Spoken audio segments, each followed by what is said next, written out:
Good morning, friends. Myself, Dattatray Ahir. I'm the retired principal of Government ITI. Basically, I'm an electrical engineer. I have been worked as an electrical engineer at Koina Hydroelectric Project for 2 years. 1 year at Chandrapur Thermal Power Station.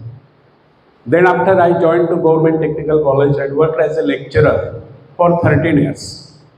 Parallelly, I appear to the exams of the Institution of Engineers and get the degree of AMRE, means Associated Member of the Institution of Engineers. And on that basis, I faced to MPSC and get selected as a principal and worked as a principal to various government ITIs for 22 years. And after prolonged service of 38 years, I retired in August 2019. And since last 7 years, I am delivering motivational speeches to Indian youth. So, today I am speaking on self-reliance, means आत्मनिर्भरता. शायद आपने Covid period में अपने आदरणीय प्रधानमंत्री नरेंद्र जी Modi sir इन्होंने आत्मनिर्भर भारत इस विषय पर स्पीच दिया था, शायद आपने सुना हो. तो भारत आत्मनिर्भर कब बनेगा? जब भारत का हर नागरिक, हर युवक, हर युवती आत्मनिर्भर बनेगा, तभी भारत आत्मनिर्भर बन सकता है. और इसी विषय पर मैं बोलने वाला हूं.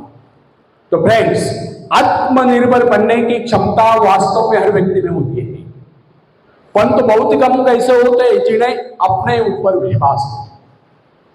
दूसरों का सहारा ढूंढना तो उनकी आदत से बन जाती है.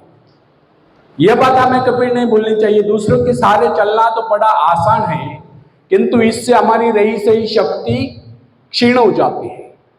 मस्तिष्क और योग्यता, इनका जितना उपयोग किया जाएगा, ये उतने बढ़ेंगे, इनका उतना ही विकास होगा.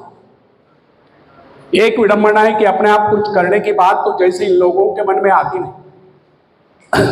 कुछ लोग अपने आप एक ही काम करते रहते हैं, और वह है अपने बदनसीबियों का रोना रोना या दूसरों के आस रहकर उनके गुणगान करना. ऐसे लोग जिन्हें सदा दूसरों के ही बल पर विश्वास होता है, वे केवल पिछलकों की संज्ञा पाकर निंदा के पात्र बने रहते हैं. ऐसे लोग अपने आंतरिक शक्तियों का भी लाभ नहीं उठा पाते. फ्रेंड्स, यह न समझना आप यदि जन्मजात नेता नहीं है तो ऐसे ही रहोगे. जन्मजात कौन क्या होता है? कोई महान नहीं होता, कोई वैज्ञानिक नहीं होता है, बल्कि एक अबोध बालक जन्म के बाद अपने में ऐसी शक्ति पैदा करता है जिसके सहारे वो अपने व्यक्तित्व की एक अलग पहचान बना लेता है. इतिहास में ऐसे बहुत से लोग हुए जिनमें नेतृत्व करने की योग्यता नहीं थी, फिर भी वे अपने प्रयत्नों से और अपने परिश्रम से अपनी योग्यताओं का विकास करके महान नेता बने. नेता वही होता है जो किसी पर निर्भर न हो, जिसमें नेतृत्व करने की क्षमता हो, जो दूसरों के विचारों का सहारा लेना आवश्यक न समझता हो, उसमें स्वयं सोचने और अपने कार्यक्रमों को स्वयं निर्धारित या कार्यान्वित करने की क्षमता होती है. फ्रेंड्स, लोगों की संख्या बढ़ाकर भीड़ के बीच में चलना तो कोई बड़ी बात नहीं है. बड़ी बात तो यह है कि लोगों के दिलों में अपना स्थान बनाया जाए, चाहे लोगों की संख्या कितनी कम क्यों न हो. ऐसे लोग वही होते हैं जो आत्म विकास करके शक्तिशाली हो चुके हैं. ऐसे ही लोग अपने भाग्य को बदल देते हैं, अपने साथ साथ दूसरों का भी भाग्य बदल देते हैं. आज के युग की विडंबना यह है कि हर कोई किसी न किसी का सहारा ढूंढते नजर आता है. किसी को अपने धन का सहारा लेना पड़ता है, तो किसी को अपने मित्र का, कुछ तो अपने वंश पर फूले नहीं समाते. ऐसे तो बहुत ही कम लोग होते हैं जिन्हें अपने ऊपर पूरा विश्वास हो. दूसरों की शक्ति पर जीने वालों का एक मनोज्ञान यह भी होता है कि ऐसे लोग सदैव किसी न किसी को दोषी ठहराकर अपना पक्ष बचाने के अवसर ढूंढा करते हैं. वास्तविकता यह है इस प्रकार की आदत कायर प्रकृति की परिचायक है। आत्मनिर्भर बनिए, आत्मनिर्भर बनने की आदत डालिए। आदत का आरंभ उस समय होता है जब एक बच्चे को उसका पिता कोई विशेष कार्य करने को कहता है तो वो संतुष्ट नहीं होता, लेकिन जब वो अपने ढंग से उसी कार्य को करता है, उसे पूरा करने के लिए संघर्ष कर विजय प्राप्त करता है, तो उसके चेहरे पर खुशियों की लहरें थिरकती नजर आती है। इस प्रकार की विजय की भावना उस बालक को शक्तिशाली बनने का एहसास दिलाती है। फ्रेंड्स, स्कूल की शिक्षा या कॉलेज की शिक्षा केवल व्यक्ति की व्यवहार कुशलता और योग्यताओं की वृद्धि नहीं करती, यह तो व्यक्ति के हाथ में औजार थमा देती है। इस औजार का सही इस्तेमाल करना आदमी को स्वयं ही सीखना पड़ता है।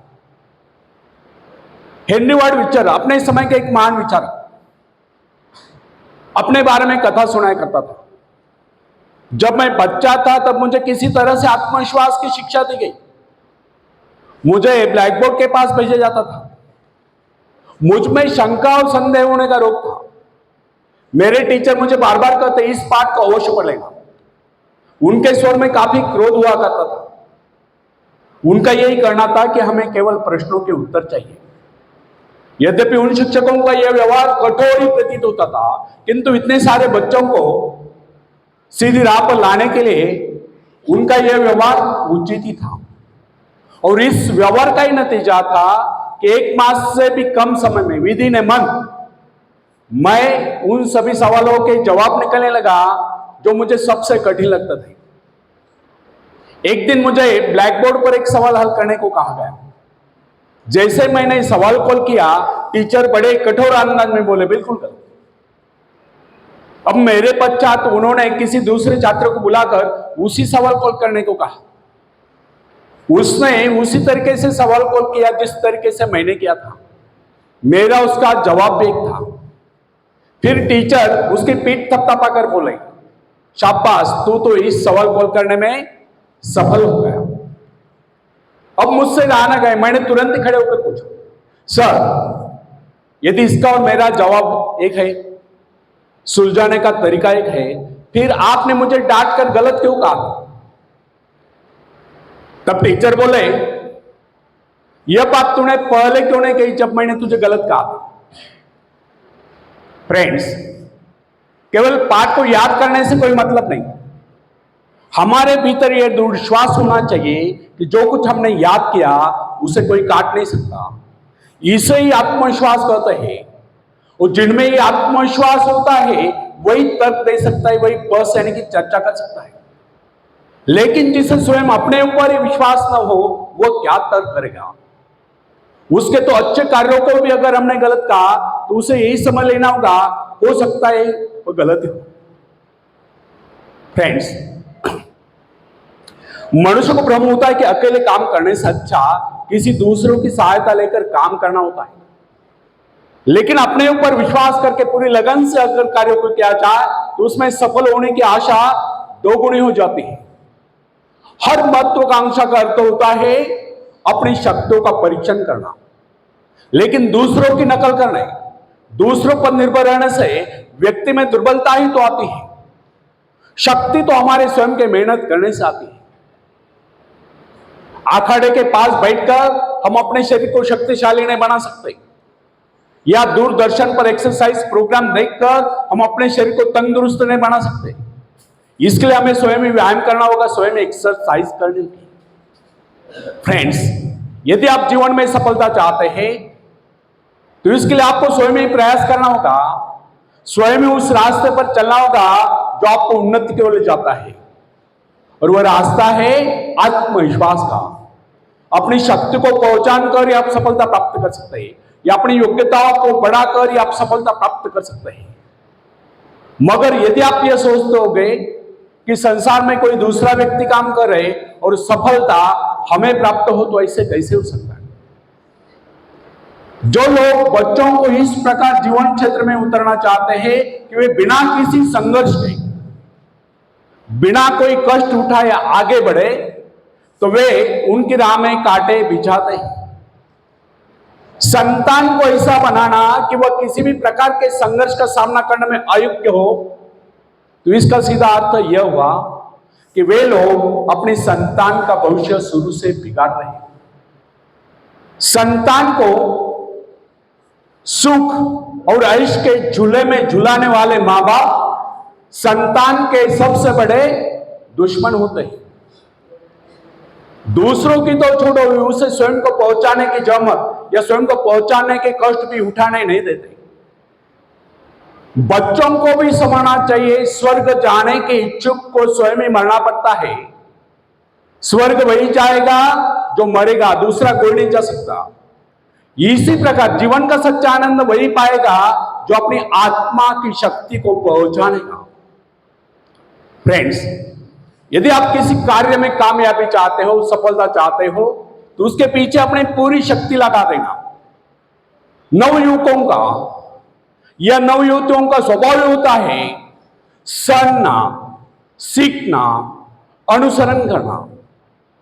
लेकिन अगर उनके अभिभावकों द्वारा या मां बाप के द्वारा बचपन से सारे इशारा देकर उन्हें जीवन संघर्ष के लिए हतोत्साहित किया गया हो, निराश किया गया हो, तो इसका परिणाम यह निकलता है कि वे अकेले चलना भूल जाते हैं। उनकी हालत बैसा के ऊपर चलने वाली हो जाती है। फिर तमाम उम्र वे बिना किसी सहारे के चल नहीं पाते। इसलिए फ्रेंड्स, यदि जीवन में कुछ करना चाहते हो, कुछ बनना चाहते हो, तो अपनी सहायता स्वयं करें। किसी की सिफारिश या प्रभाव से आगे बढ़ने के प्रयत्न आपके भविष्य को नष्ट कर देंगे। स्वयं को इस योग्य बनाओ कि आपको किसी दूसरों से सहायता की आवश्यकता ही न हो। अपने भीतर अथाह साहस और विश्वास जगाइए। आनंद तो उसी उन्नति में आता है जो स्वयं के द्वारा प्राप्त हो। दूसरों के भरोसे उनकी सहायता से आगे बढ़कर अपने को अपंग बनाने का क्या उपाय हो सकता है?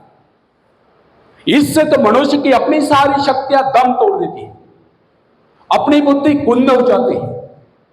जो दूसरों की सहायता का मोहताज बना रहता है, जो अपना हाथ तक नहीं ला सकता, वो क्या कर सकता है? वो जीवन भर दूसरों का मोहताज बना रहेगा।